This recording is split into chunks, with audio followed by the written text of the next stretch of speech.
The date is October 20th, 2021. The Houston Rockets head coach is Stephen Silas, and their starting lineup consists of Kevin Porter Jr., rookie Jalen Green, Jayshawn Tate, Christian Wood, and Daniel Tice, with 3 of their 4 top minute getters on the bench being Eric Gordon, David Nwaba, and DJ Augustine. 3 years later, and the Houston Rockets aren't just a young and talented team. We've reached a point where they almost have too much talent. Because how on earth are you supposed to give adequate minutes to Şengün, Shepherd, Thompson, Whitmore, Eason, Jabari Smith Jr., and Jalen Green, all the while still playing veterans like Fred VanVleet, Dylan Brooks, and Steven Adams? I don't have the answer to that question, and anyone who tells you they do is lying. But I can tell you we will have a very good idea of who the Rockets' real young core is by the end of next season. And what I will say is I have a very, very good suspicion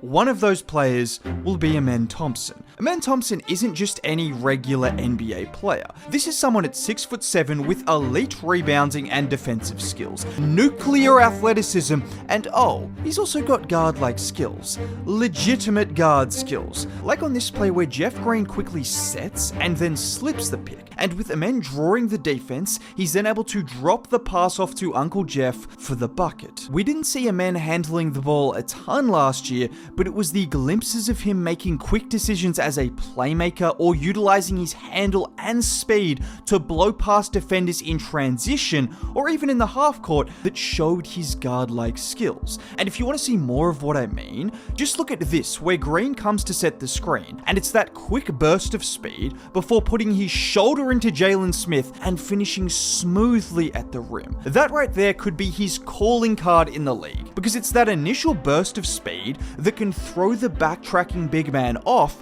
before then having the size and strength to completely take him out of the picture. And this is without even mentioning what he can do on the defensive side of the floor, because right now he's an intriguing offensive player with some serious upside, but defensively he was great for a rookie, and by next season he could be an all-NBA level defender. Yes, he's that good. And nothing says elite defensive player like blocking a Kevin Durant jump shot, which he does on this play for leaking out in transition. Or watch him on this play where he starts by initially fronting Siakam in the post. They run the initial screen, which Amen switches before Turner sets a second screen, and look at the Matrix level dodge to lower his knee around Turner and then spring up to block the shot. The jumper is still obviously a question mark, but if he can develop that, a 6'7" ball handling guard with high IQ and an elite defensive motor, there is no ceiling to his game. And I don't want people to think he needs to be a shooter to impact the game either, because we saw last season, even without a jump shot, he can still be a seriously impactful player. Just look at what he did over the last 19 games of the season, averaging just under 14 points, 9 rebounds, 3 assists, and 2 stocks per game on 60% from the field. And he was a plus 122. Now, one player whose shooting ability we do not have to question is Houston's newest draft pick, Reed Shepherd. And I don't know about you guys, but I just get a special feeling when thinking about Amen Thompson and Reed Shepherd. Not like that. Well, maybe now that Reed has that mustache.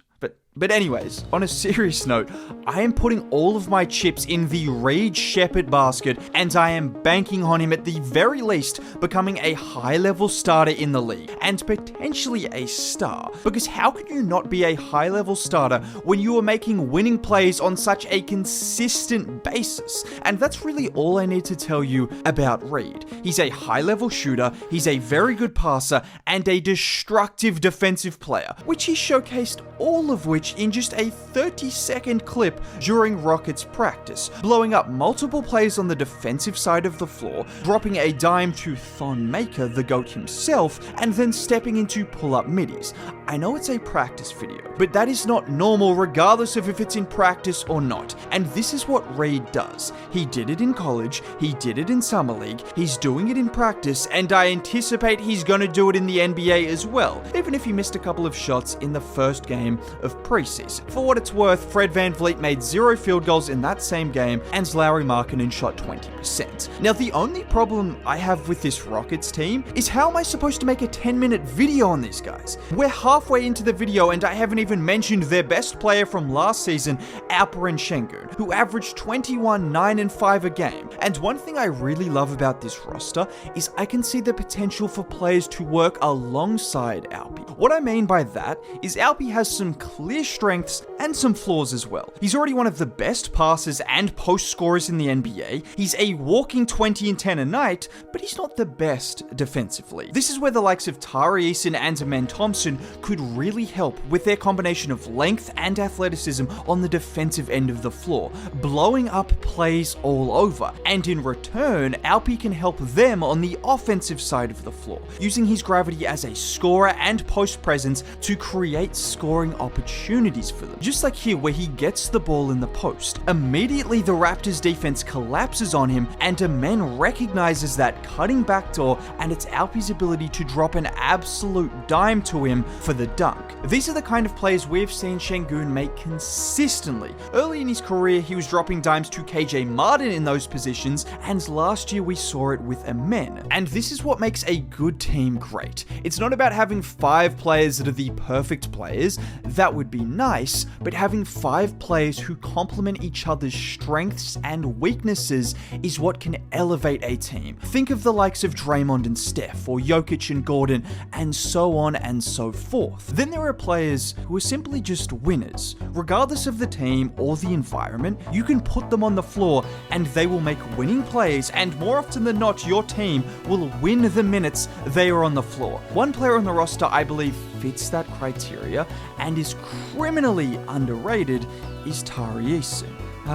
Tari Eason. Not only is his mum hilarious on Twitter, not only did he call out the Warriors on IG Live, Warriors, come out to play! But he is someone capable of backing up the talk. I know that's ironic because he sat on the bench when the Rockets played the Warriors and they lost, but he was injured. And when he's not injured, he's an absolute Swiss Army knife on the floor, averaging 7 boards and close to 2.5 stocks per game in just over 20 minutes a night last season. Do you know how crazy that is? If you'd average that out over 36 minutes a night, you would be looking at over 11 boards and nearly 4 stocks a game from a forward. And it's much more than just the numbers. He is everywhere on the floor. Just look at the length on this play, where he's out top guarding Donovan Mitchell, and even with LeVert throwing the pass to the advantage of Mitchell, look at Eason's reach to get in there and turn the ball over before going down the other end of the floor and having the ability to control himself before finishing at the rim. That's what you get with Tari Eason. Disruptive defense,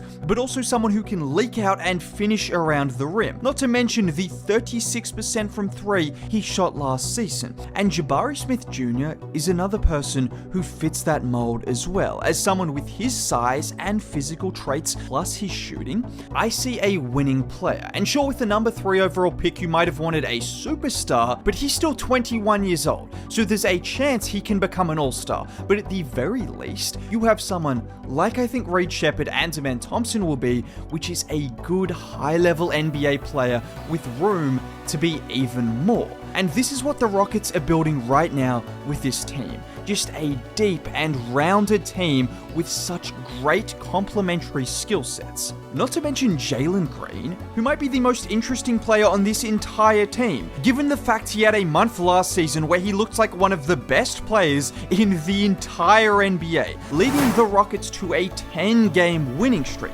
Unfortunately, it was just a month of basketball. But the fact he has that kind of upside as a player, given his athleticism, his scoring, his shooting, it just makes this team even more interesting. But there's no doubt this is the year for Jalen Green, because heading into a contract season, it's not enough to just show flashes of potential. He has to prove he is a good and consistent NBA player like many other players on this team have already done, otherwise he will be replaced. Now, if you want to hear why I think Reed Shepherd is going to be an absolute stud, consider clicking on this video. If you want to see more content like this, consider subscribing. Dropping a like on the video would be cool. Either way, have a great day.